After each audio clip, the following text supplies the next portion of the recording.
Pernah nggak sih kalian merasa ragu kapan sebaiknya kita diam dan kapan kita harus bicara? Kadang kita takut salah ngomong, tapi kalau diam terus, kita malah dianggap nggak peduli. Nah, filsafat stoikisme punya cara unik untuk menentukan kapan dan bagaimana kita berbicara. Bagian satu, prinsip stoik tentang bicara.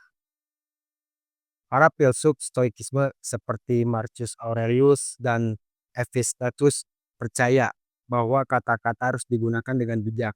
Mereka punya tiga prinsip dasar dalam berbicara. Satu, apakah ini benar? Jangan asal ngomong.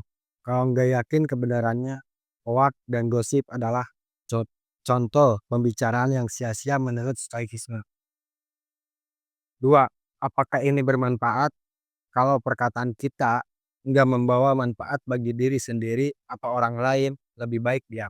Seperti kata Epictetus, kita punya dua telinga dan satu mulut agar kita lebih banyak mendengar daripada berbicara. Ketiga, apakah ini diucapkan dengan baik? Jadi, cara kita bicara juga penting. Kata-kata yang benar tapi disampaikan dengan kasar bisa membuat orang menutup telinga. Bagian 2, kapan harus diam?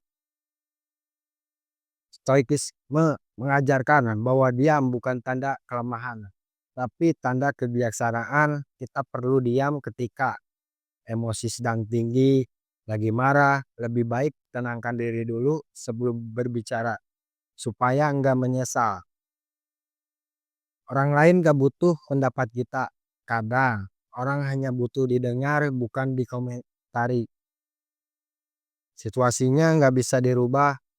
Kalau kita tahu kata-kata kita nggak akan mengubah keadaan.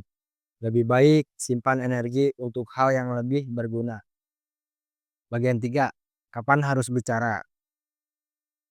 Sebaliknya, Stoik juga mengajarkan untuk berbicara ketika ada ketidakadilan. Diam terhadap ketidakadilan bisa membuat kita jadi bagian dari masalah. Kita punya sesuatu yang benar dan penting untuk disampaikan. Kalau kita tahu sesuatu bisa membantu orang lain, kenapa enggak berbagi? Kita bisa memberi inspirasi atau motivasi. Kata-kata yang baik bisa mengubah hidup seseorang. Jadi, diam atau bicara, Stoik mengajarkan bahwa keputusan ini harus didasarkan pada kebijaksanaan, bukan sekedar emosi. Ingat prinsipnya, apakah benar, bermanfaat, dan diucapkan dengan baik. Dengan begitu, kita bisa berbicara dengan lebih bermakna dan diam lebih bijaksana. Kalau menurut kalian, mana yang lebih sulit? Belajar berbicara dengan bijak atau belajar diam di waktu yang tepat? Tulis pendapat kalian di kolom komentar.